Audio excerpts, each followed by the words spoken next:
Here is what happened on the latest edition of Morning Glory. And we've also got Rich B here in the studio, who is... You've got to get used to that name I've got now. to get used to it, yeah. No choice, have I, really? Come a bit closer to the microphone. I want to know, whereabouts did you publish this? Was it in London? Yeah, it was in London, and it was so funny because when I first come up with the idea of doing it, I used to sell advertising I used to work for an advertising agency, and I did all sorts of stuff. A book called Brad, and it had every UK magazine and newspaper in it, and I used to spend my lunch hour ringing these magazines and saying, would you like my record reviews? They're completely free, and I'd photocopy them on the office cover, and I sent them out, and I wrote for the Jewish Chronicle, the Cab Driver magazine, and just everything, you wouldn't believe the magazine. And eventually I started doing bits for the Daily Star and all this stuff, and I was starting to build up this huge record collection. Right. And I rang this magazine, it was a pop magazine. I said, do you want me to have my puzzles in there? And they went, no, but what we need is someone to sell advertising.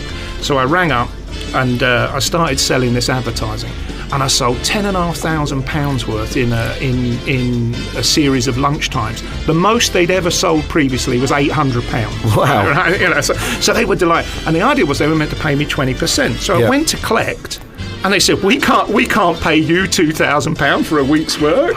Really? And they offered me £200. And I said, no, that ain't right. Anyway, as I was leaving, this man tapped me on the shoulder and he said, I think that's disgusting. He said, I actually publish these blokes magazines. Yeah. He said, if you want to do your own, I'll do it. I went, okay. He said, but you've got to go and see the governor. And he said to me, hello, son, how are you? I said, all right. He said, just like that? So he goes, you want a drink? I went, yeah, can I have a Coke, please? He went, no, do you want a drink? Yeah, I'll have a Coke. You want a what? He says, I'll have a Coke, please. Give him a Coke. He says, people don't normally turn a drink down to me, but I respect that.